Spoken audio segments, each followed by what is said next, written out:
these spots. I think Anthony Eyanson and Derek Curiel, their names are the hot ones right now as Eyanson comes in as second team All-SEC, and Derek Curiel is snubbed from SEC Freshman of the Year. In the chat, get your opinions in. Let us know what you think and how you feel about it.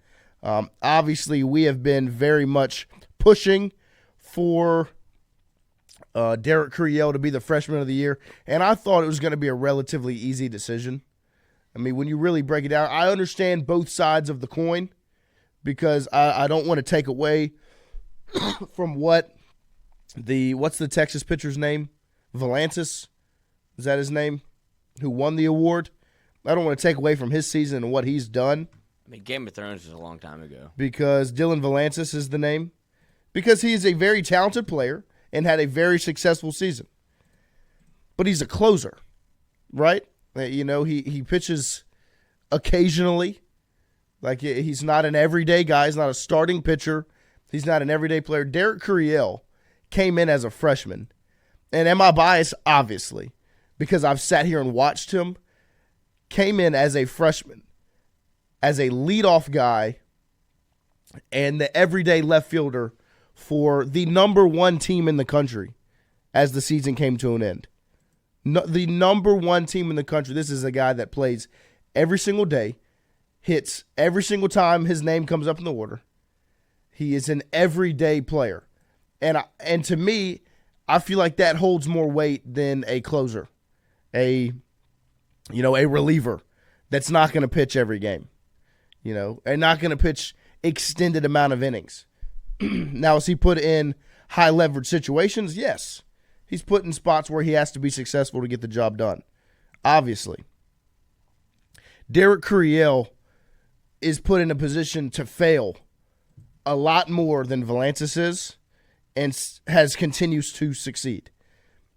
I mean, this is a freshman that came in to the standard of college baseball in LSU. The number one team in the country on every single major poll as the season comes to an end. And he's your everyday left fielder, and he's hitting leadoff for your team. And he's not just at, the first spot in the lineup. He's one of the best leadoff hitters in the country because he had a 37, 38 game streak of getting on base. I mean, for the first almost 40 games of his college baseball career, he got on base every single game. And I like I said, I don't want to take away from Valantis and his talent because he is extremely talented, and he had a great freshman season. He didn't hit 344. He's not playing every game. And look, if it would be easier to just say, hey, there's a player of the year and a pitcher of the year in the SEC overall, maybe split it up for freshman, player of the year, and pitcher of the year. I think that would have made everybody happy because this has stirred up some conversation in the fact that Derek Curiel is not your freshman of the year when he's an everyday player. I'd hate to do the give a ribbon to everybody, but you're not completely wrong when you say these are two different categories almost, and it's nice to see. And when you look at award ceremonies and what it has become in college football, where it's what'd you do last year? You don't get it, but you get the next one the next year. Obviously, freshman of the year, that's a different category, but it feels like baseball does it in a little bit of a different way. However, what Valantis done is nothing short of impressive. Right. What Curiel did with the expectation placed on him as freshman of the year, not in the SEC, in the country, Agreed. Comes to school. It was never really a doubt, shut it down early, and then becomes the guy that bats leadoff for your baseball team. That's the number one team. What's the word that people use, that Mikey used yesterday? Unanimous in the country, and he's never wavered from that leadoff spot. Ever. And I would go as far to say the most, if not the most important piece of your team, one of the three most important pieces of the number one team in the country. I don't know if you could say that about Valantis every day. I mean, this is the thing. You look at Volantis is nasty. 100%. You look at the questions LSU had coming into the season, where it was like, okay, what's the lineup going to look like? Is it Dickinson leadoff? Is it Stanfield leadoff?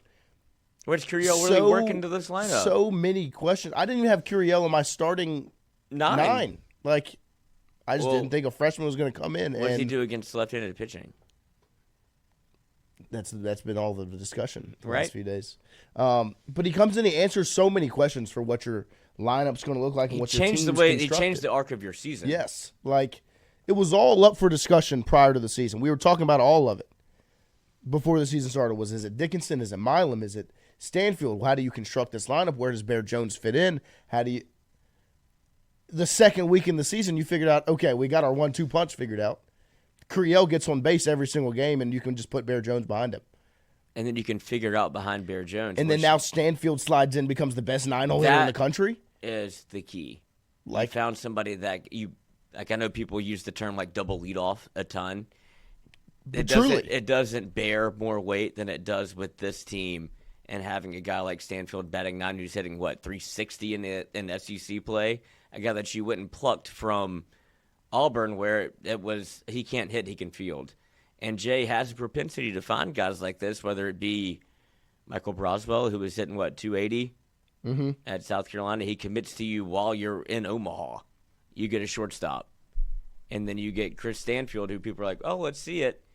Turns out he's going to hit 330 and lead your team in average and bat in the 9-hole. Whenever, I don't think that was the plan. No, but to have somebody like that and to be able to put him in that position is only because of what Curiel's done. And 100%. That figures out Bear Jones. It figures out, now we have time to makeshift a little bit of where Ethan Fry fits in.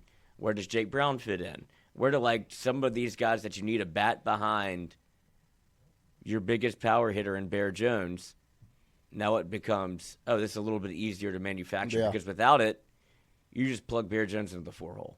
Yeah, that was the. And you're not nearly as good offensively. Well, and think about this Jake Brown discussion that's been had. It's not even a conversation if Curiel doesn't grab a hold of the left field spot and never let go.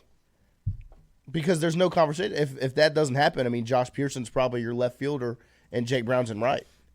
But Derek Curiel shows up and says, no, I'm gonna take that job and nobody's gonna sniff it. And while it may not bear fruit yet, it will at some point. He was also William Schmidt's roommate. Whenever William Schmidt was yet to commit to either LSU, recruiter. He was your top recruiter. And I know that didn't bear weight in this argument, but just from an LSU side, he's good to have him. Pretty important. Yeah, but in this argument, there's more than enough things to discuss. I mean, this is a guy that turned your season on its head in game number 1, the second he got on the field. You're like, okay, we've got something special. And just to make a case for Volantis, if you want to, looking at his bio now. Read me some numbers. Texas's Dylan Volantis leads all SEC pitchers with a 1.6 ERA. The left-hander is tied for 5th nationally in saves while becoming the first SEC freshman to notch at least 11 saves since 2013. Volantis' 10th saves in league action ties the SEC freshman record, matching Ole Miss' Stephen Head in 2003. I wonder who won Freshman of the Year in 2003. In conference play, the 6'6", 212-pound hurler has yielded just 5 runs over 28 1/3 innings, checking in a 1.59 ERA in the SEC. Overall, Volantis has registered 64 strikeouts compared to just 11 walks, limiting opposing hitters to a 1.76 ERA. It's very impressive. It is, sure. I'm not going to act like it's not. Do you think more people know who Curiel is or who Dylan Volantis is? Probably Curiel. I mean, Curiel was preseason freshman of the year for the country. No, I'm not even talking about going into it. I'm talking about what they've done on the year. Like when you look at the amount of moments that Curiel has had. And look, I am obviously shifting the narrative a bit towards LSU's side, but just from the things I've seen, the moments that Curiel has had whenever you go back and watch the entire regular season, there's spots in time that your season doesn't go the same way without him. I'm sure you could say the same thing for Volantis, but somebody that had to do it every day, that had to play against Southeastern, that had to play against Northwestern State, that had to do all the, the mundane things and still was able to keep a level head, still was able to play well, went through a bit of a rough patch at probably the worst time in terms of voting. but then comes back with the 3 for 5 day. Yeah, I mean, I think. I mean, I'm not bitching. I mean, Curiel's going to be fine. Me neither. I don't think Curiel, I He don't care about this. You know what he wants? Ring. He wants a ring on that finger. That's right. That's what Derek Curiel wants. And so, I mean, shout out to Curiel because he had an impressive freshman season. In my eyes, should have been freshman of the year. But obviously they give that honor to Valansis. And like Lloyd just read off those numbers, an impressive season for Valansis. I don't want to take away from that because he is a stud.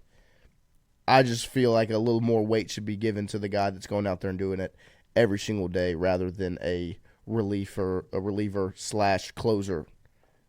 Give me a everyday left fielder batting leadoff every game for LSU. The other one was Anthony Eyanson.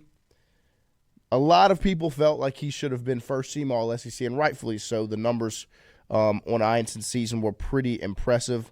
9-2 record, a 2.88 ERA, 1.156 WHIP, 121 strikeouts, and 13.4 strikeouts per 9. And that he got jumped by Zach Root, who was 6-4 with a 4.16 ERA. I'll stop right there. Eyanson had 19 more strikeouts.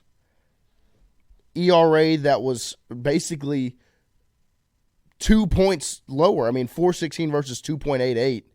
And Eyanson had 9 wins versus 6. 9-2 versus 6-4. To look at some more numbers, that's from @WhitWeeks on Twitter.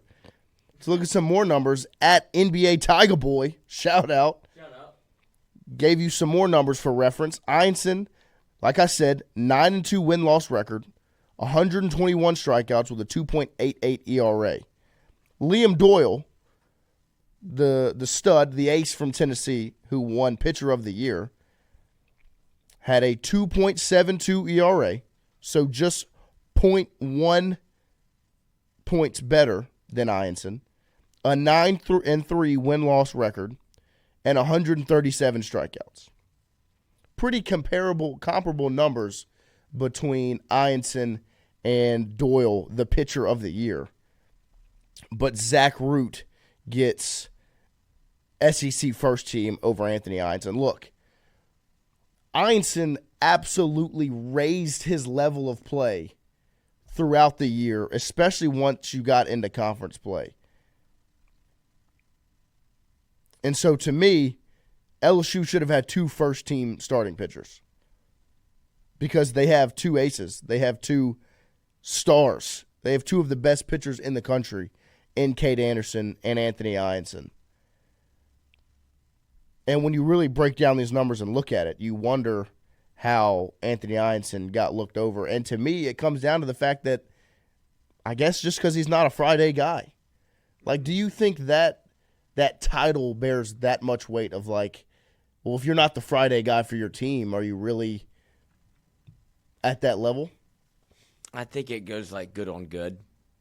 Like when you're pitching against somebody that is maybe your equal or better at some points every time you lace it up on Friday. But make no mistake about it, Anthony Eyanson could have been a Friday night guy for probably, I don't know, save 3 teams in the country.